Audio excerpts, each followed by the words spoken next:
sommes rassurés et nous pensons que Mme Dia aura de très bons ambassadeurs pour dans le domaine de la protection de l'enfance. Sans vous féliciter à présent, vous avez un peu maîtrisé les modules qu'on a pris, partagé depuis hier, et là également, on va passer à ce niveau, parce que tous les cours ont été bons. Je vous remercie. Les ASP du département de Tambacounda ont bénéficié d'un renforcement de capacité relatif à la protection de l'enfant. Il s'agit pour l'agence de renforcer la protection de l'enfant pour lutter contre toutes les formes de maltraitance ou de violence exercées sur les enfants. En fait, c'est juste une continuité des sessions de formation, de renforcement de capacité des ASP relativement à la protection de l'enfance. On est convaincu que c'est dans la proximité, le dialogue avec les communautés, que peut se faire une protection efficace de l'enfant. Donc, raison pour laquelle on sait que les ASP ils font un maillage du territoire national, ils sont un peu partout.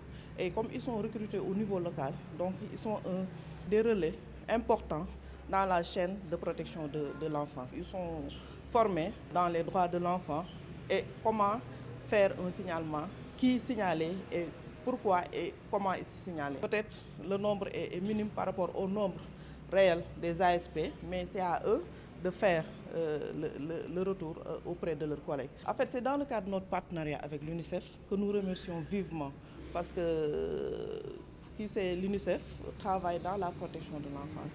Donc c'est l'UNICEF qui nous appuie dans ce renforcement de capacité pour mieux outiller nos ASP. Au final, ils seront des relais dans la chaîne de protection de l'enfant. Selon Mme Nia Koumba Diop, chef service départemental de l'action sociale, point focal institutionnel du comité départemental de protection de l'enfant de Tambacounda, le maillage territorial des ASP sera mis à profit pour mieux sensibiliser la population dans le cadre de la protection des enfants. Présentement, 10 enfants sont suivis dans les différents centres d'accueil avant leur retour en famille. Ce sera une contribution, en plus aussi. Vous savez bien que les ASP ont un maillage territorial, donc ils sont dans tout le territoire et aussi dans tout le département de Tambacounda.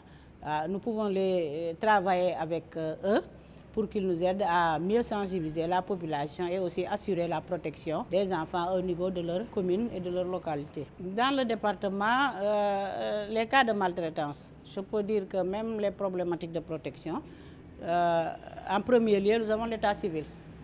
L'état civil est une problématique cruciale dans le département. Il y a aussi les violences. Il y a les violences physiques et aussi les violences sexuelles, surtout le viol. Il y a aussi les MGF, les mutilations génitales féminines, parce qu'il y a des postes de résistance qui restent à cerner. Bon, pour la prise en charge des enfants, vous savez, c'est très difficile, mais pratiquement pour le CDP de Tamba, nous avons 2 centres. Il y a un centre d'accueil pour enfants vulnérables avec un partenaire de la mairie de Tamba. Là, on remercie le maire qui nous a octroyé ce centre, qui a mis ce centre à la disposition du CDP. Il y a aussi le centre du village d'enfants SOS, où on met nos enfants et aussi assurer la prise en charge. Actuellement, nous avons 10 enfants, des enfants talibés et aussi des enfants de la rue. Ce renforcement de capacité des ASP entre dans le cadre de soutenir le CDPE à détecter des cas de maltraitance ou de violence exercés sur les enfants.